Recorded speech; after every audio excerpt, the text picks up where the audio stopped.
अध्यात्म विज्ञान कोई धर्म या संप्रदाय नहीं है। ये स्पिरिचुअल साइंस है जो कुदरत के कानून पर आधारित है। ये विज्ञान पूरे ब्रह्मांड के सभी रहस्यों को उजागर करता है और जीवन के सभी पहलुओं को समझने के लिए एक नई दृष्टि देता है। इसी को आर्ट ऑफ विजन कहते हैं, दुनिया को देखने की एक नई दृष्टि, जो अध्यात्म विज्ञानी परम पूज्य स्वामी श्री कमलेशानंद जी के निर्देशन में सनातन सत्य का अनुसंधान कर हमारे जीवन को प्रकाशित करे। जय सच्चिदानंद। स्वामी जी, अब हम जो बात करेंगे अभी, वो हमारे सामाजिक जीवन की थोड़ी बात करेंगे कि सामाजिक जीवन में क्या होता है कि एक व्यक्ति जन्म से जब पैदा होता है तभी से वो कष्ट लेकर के आता है और वो कष्ट जीवन भर भुगतता ही रहता है। आर्थिक दृष्टि से, पारिवारिक दृष्टि से, संतान की दृष्टि से, स्वास्थ्य की दृष्टि से, अनबन की दृष्टि से, अपयश की दृष्टि से, तो वो व्यक्ति क्या है, बेचारा काफ़ी दुखी हो जाता है। और कई बार तो ऐसे लोग जब चरम सीमा पर पहुंच जाते हैं, सुसाइड तक करने की सोच लेते, आयुष्य खड़ा होता है, कोई न कोई उनको बचाने वाला मिल जाता है। तो ऐसे व्यक्ति जिनको लगता है कि मेरे तकलीफ़ों का कोई अंत नहीं है, ऐसे लोगों को अध्यात्म विज्ञान का आप प्रयोग बताइए, आप उसकी एप्लीकेशन बताइए, ताकि कि वो जो जीवन जी रहा है उसमें से थोड़ा अपना वो दुख कम कर सके। तो ये जगत कल्याण का एक बड़ा कार्य हो सकता है, क्योंकि सोसाइटी में अपन जीते हैं, अपना तो जीवन परस्पर जीवन है। अभी हम मोक्ष में नहीं गए, अभी हम केवल ज्ञानी नहीं बने हैं, तो परस्पर की बातें मायने रखती है। कृपया मार्गदर्शन दीजिए, ऐसा व्यक्ति कैसे अपने आप को संतुलित और थोड़ा शांतिपूर्ण महसूस कर सकता है जीवन। जय सच्चिदानंद। सभी श्रोताओं को मेरा नमस्कार। बात बहुत अच्छी है कि कैसे हम ये विज्ञान को जान करके अपने प्रैक्टिकल लाइफ में, डे टू डे व्यवहार की लाइफ में कैसे हम इसको प्रयोग के रूप में रख के अनुभूति पा सके, थोड़े थोड़े लेवल पर भी एक मुक्तता की अनुभूति हो और एक टेंशन मुक्त अवस्था हो, और एक अवस्था ऐसी हो जो दिमाग के अंदर अवस्थाओं के अधीन जो विडंबना होती है, पजल होता है, इसका हमको विज्ञान के माध्यम से सॉल्यूशन भी मिले, ताकि हम स्वस्थता से धीरे धीरे आगे बढ़ सकते हैं। तो विज्ञान कैसे हमको आम आदमी को ये प्रैक्टिकल लाइफ में, डे टू डे लाइफ में सहायक होता है।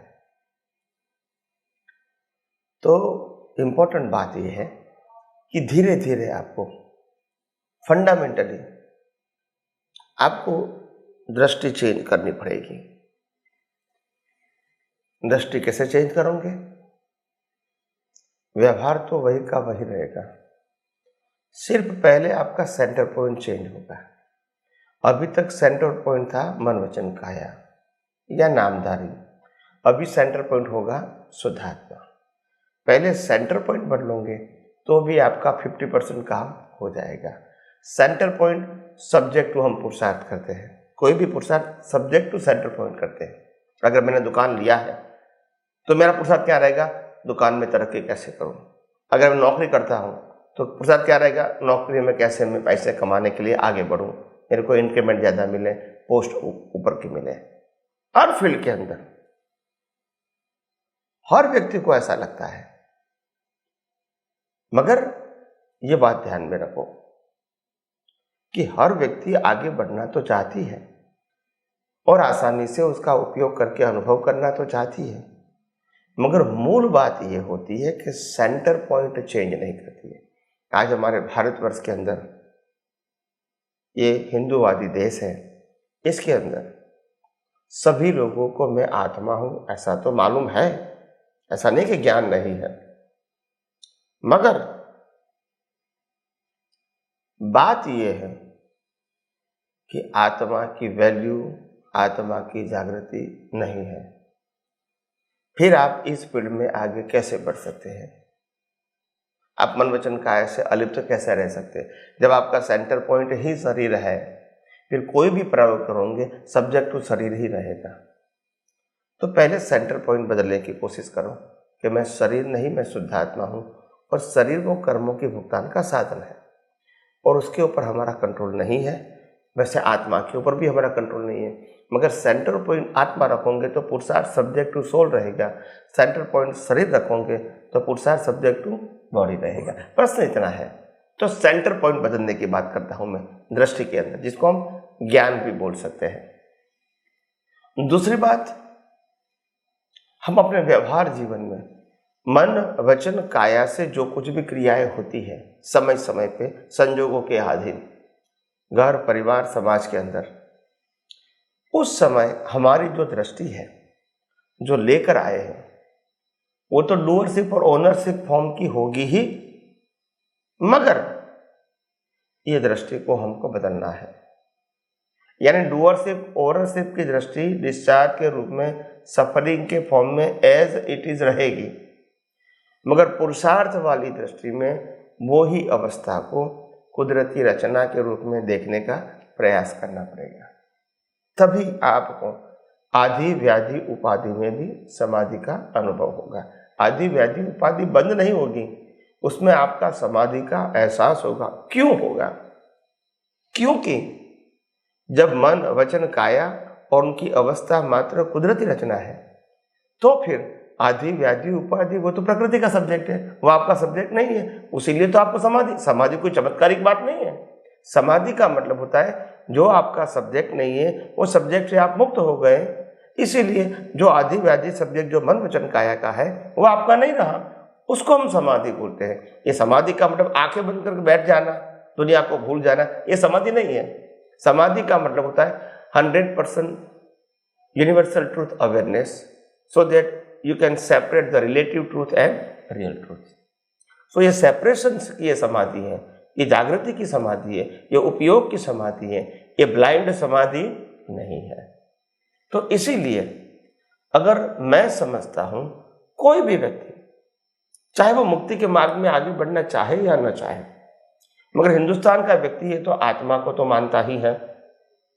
तो इसीलिए मैंने सिंपल भाषा में कहा सेंटर पॉइंट आत्मा को बनाओ। भले मोक्ष का सब्जेक्ट छोड़ दो, मगर सेंटर पॉइंट आत्मा को बनाओ और अपना जो मन वचन काया रूपी शरीर है और मन वचन काया की अवस्थाएं जो निकल रही है, इसको हो सके इतना as far as possible कुदरती रचना ही देखने का प्रयोग चालू रखो। ये दोनों प्रयोग है, शुद्धात्मा में लक्ष्मी रखना वो भी प्रयोग है और कुदरती रचना देखना वो भी प्रयोग है। ये प्रयोग चालू रखोगे तो मैं समझता हूँ आपको ये विज्ञान समझना, विज्ञान का उपयोग करना और धीरे धीरे अनुभव से आत्मसात करके आगे बढ़ना आपके लिए बहुत सरल, सहज और सुगम हो जाएगा। यहाँ कोई डिफिकल्टी है ही नहीं और यहाँ कोई ड्युअलिटी नहीं है, स्ट्रेट फॉरवर्ड मार्ग है। यहाँ कोई गोल गोल नहीं है, ये भी करना है, वो भी करना है, ये नहीं करना है, ये नहीं करना है, कोई सब्जेक्ट ही नहीं है जिसमें कंफ्यूजन है, ऐसी कोई यहाँ बात ही नहीं है। और सबसे बड़ी बात, सनातन सत्य में द्वंद्व नहीं होता है। द्वंद्व का मतलब ड्युअलिटी, अच्छा भी है, बुरा भी है, लाभ भी है, नुकसान भी है, बिगिनिंग भी है, एंड भी है, ऐसा सनातन सत्य में नहीं होता है।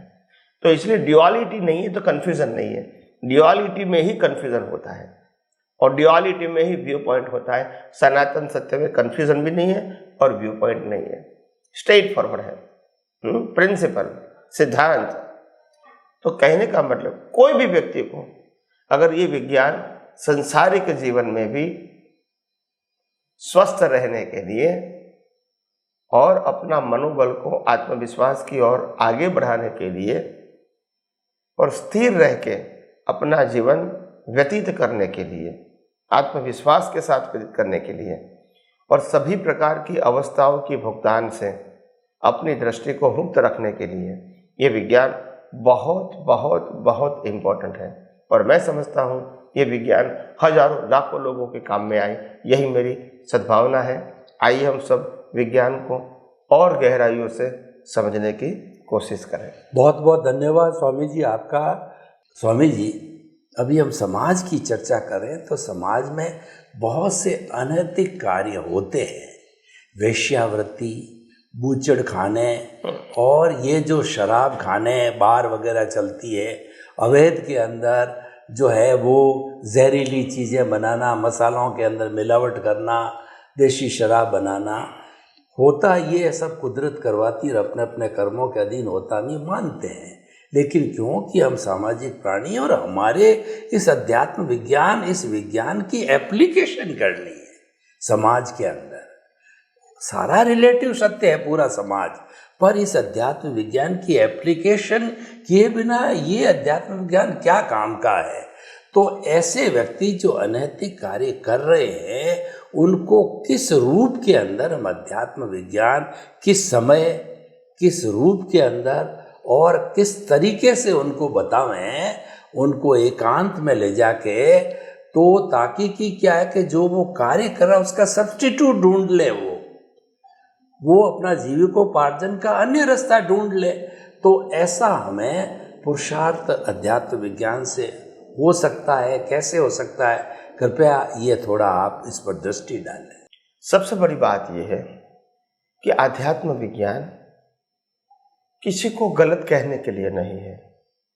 आध्यात्म विज्ञान किसी व्यक्ति को गलत करने की स्वतंत्रता है ऐसा मानता भी नहीं है, और इसीलिए बहुत बुरे विचार वाले भी और बहुत बुरे कार्य करने वाले भी ये आध्यात्म विज्ञान का लाभ लेके अपनी प्रकृति से मुक्त रह के आगे बढ़ सकते हैं।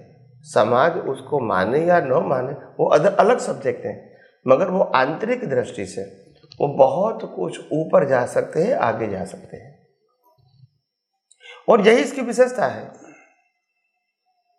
क्योंकि सामान्य तौर से क्या होता है, अगर कोई व्यक्ति समाज में उन्होंने कोई ऐसा काम कर दिया, असामाजिक कार्य कर दिया और समाज की नज़रों में आ गया, तो वो समाज की नज़रों में वो गिर जाएगा व्यक्ति, और इसीलिए उसको हर जगह पे डिप्रेशन महसूस होगा। लोग उनको इस प्रकार से देखते हैं, ये व्यक्ति ऐसा है, ऐसा है, ऐसा है।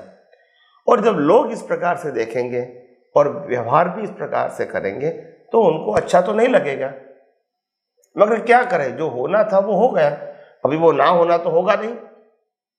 समाज के लोग ऐसा मानते हैं कि बुरा किया इसीलिए हम इसको उसको बहिष्कार करते हैं, यानी उसके साथ व्यवहार करना नहीं चाहते हैं। और हो सकता है कि उनके दृष्टिकोण से वो सही है, समाज के दृष्टिकोण से, कि हमको कोई झंझट में पड़ने की जरूरत है, ये काम तो हम दूसरों के पास से भी करवा सकते हैं। मगर जो व्यक्ति को इस प्रकार की परिस्थिति में आना पड़ा, उस व्यक्ति के लिए विज्ञान जो है वो बहुत इंपॉर्टेंट है, क्योंकि वैसे भी वो फिजिकली कहो, मेंटली कहो, वो डिप्रेशन के वातावरण में आ चुका है बिकॉज ऑफ हिज एक्टिविटीज। मगर अगर उसके पास ये विज्ञान की दृष्टि है, ये सनातन धर्म की दृष्टि है, सनातन विज्ञान की दृष्टि है, ये आध्यात्म विज्ञान की दृष्टि उनके पास है, तो वो हर परिस्थिति में भी ऐसा होने के बावजूद भी स्वस्थ रह सकते हैं, अपने मन वचन काया को भी कुदरती रचना देख सकते हैं, और समाज के लोग जो इसका विरोध करते हैं इसको भी कुदरती रचना देख सकते हैं। इसके आधार से उसका मन या ज्ञान दर्शन विचलित नहीं होगा। और दूसरी बात, उनको ये भी दृष्टि मिलेगी पैरेलल आध्यात्म विज्ञान के माध्यम से कि मैं शरीर नहीं, मैं चेतन, अविनाशी और अनंत शक्ति वाला ऐसा मैं शुद्ध आत्मा हूँ, ये भी मिलेगी। तो ये दोनों दृष्टि से उनको एनकरेज मिलेगा, लिफ्ट होगा, उसको उसका ज्ञान दर्शन लिफ्ट होगा, और कोई अवस्था उसको पकड़ नहीं सकेगी। अवस्था आएगी चली जाएगी, मगर ज्ञान दर्शन उसको सेपरेट रख के आगे ले जाएगा, वो स्टक नहीं होगे वहां। तो इसीलिए हमने कहा कि हम अपने जीवन में ये विज्ञान अच्छे व्यक्ति, बुरे व्यक्ति, मध्यम वर्ग के व्यक्ति जिसको मोक्ष में जाना है या नहीं जाना है, सभी व्यक्तियों के लिए ये विज्ञान बहुत हेल्पफुल है और हेल्पफुल रहेगा। कोई भी फील्ड के व्यक्ति को ये विज्ञान, सामाजिक व्यक्ति है, धार्मिक व्यक्ति है, आध्यात्मिक व्यक्ति है, प्रोफेशनल वाले व्यक्ति है, पॉलिटिकल व्यक्ति है, फिल्म इंडस्ट्री से जुड़ी है, बिजनेस और नौकरी करता है, सभी व्यक्तियों के लिए ये विज्ञान की दृष्टि बहुत ही उपयोगी और उपकारी रहेगी। मैं समझता हूँ इन बातों के माध्यम से शायद आपको समझ में आ गया होगा कि अगर मोक्ष में जाना या न जाना है, फिर भी हमारे सामाजिक लाइफ में भी ये विज्ञान की दृष्टि, ये आध्यात्म विज्ञान की दृष्टि हमको बहुत कुछ हेल्पफुल हो सकता है। तो आइए हम सब यही विज्ञान को और गौर दृष्टि से आगे जाके समझने की कोशिश करेंगे और अपने जीवन को मंगलमय बनाएंगे। स्वामी जी, आपका बहुत बहुत धन्यवाद। ये हमारा अध्यात्म विज्ञान है, ये सनातन सिद्धांत प्रिंसिपल के ऊपर आधारित है और प्रिंसिपल जो होता है जब वो लागू हो जाता है तो एक तराजू है, वो एक न्याय का काम करता है। तो उसके अंदर उस तराजू पे हर एक को तोलना पड़ता है, चाहे सनातन हो चाहे रिलेटिव सत्य। तो ऑटोमेटिकली जो रिलेटिव सत्य उस तराजू पर आएगा तो धीरे धीरे वह रिलेटिव से रियल में बदलता चला जाएगा। यानी कोई भी किसी तरह का अनैतिक कार्य कर रहा है और उसको मन वचन काया तथा उससे जुड़ी हुई हर अवस्था मात्र कुदरत रचना है और मैं मन वचन काया से मुक्त ऐसा शुद्ध आत्मा हूँ, जब ये उसके विजन में फिट हो जाएगा तब उसको घृणा महसूस होने लगेगी। मैं ऐसा अनैतिक कार्य कर रहा हूँ, मेरा इतना ज्ञान दर्शन बढ़िया है और मैं ऐसा अनैतिक कार्य है, तो ऑटोमेटिकली जो संजोग भी धीरे धीरे फेवरेबल खत्म होते जाएंगे और वह एक अच्छे इंसान के रूप में आता जाएगा। ये ज्ञान दर्शन काम करेगा। स्वामी जी, आपका बहुत बहुत धन्यवाद।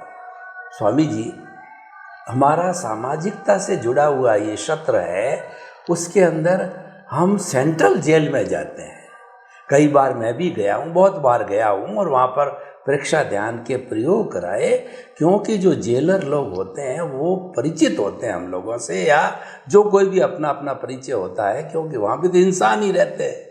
तो वहाँ पे जो ध्यान के प्रयोग कराए जाते हैं, अच्छी बातें बताई जाती है, तो जो लोग जो वहाँ पे प्रायश्चित लोगों का होता है या बदलाव आता है, चाहे दृष्टि का बदलाव करो, आना चालू हो जाता है उसको देख करके, और वह अपने आप में एक परिवर्तन चेंज करते हैं। तो हम किस तरीके से अध्यात्म विज्ञान, हमको जेल में जेलर ने बुलाया, आप अध्यात्म विज्ञानी हो, इनको कंसोलेशन देने के लिए, कोई उनके जो है कहना चाहिए कि उनको कोई कम कराने के लिए सजा या वो नहीं है, क्योंकि वो मानव है।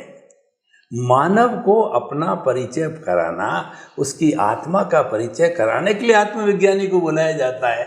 तो वहाँ किस तरीके से हमारे अध्यात्म विज्ञान का प्रस्तुति होना चाहिए, प्रश्न में अगले जो है सत्र के अंदर कैरी फॉरवर्ड करूँगा, अगले एपिसोड के अंदर।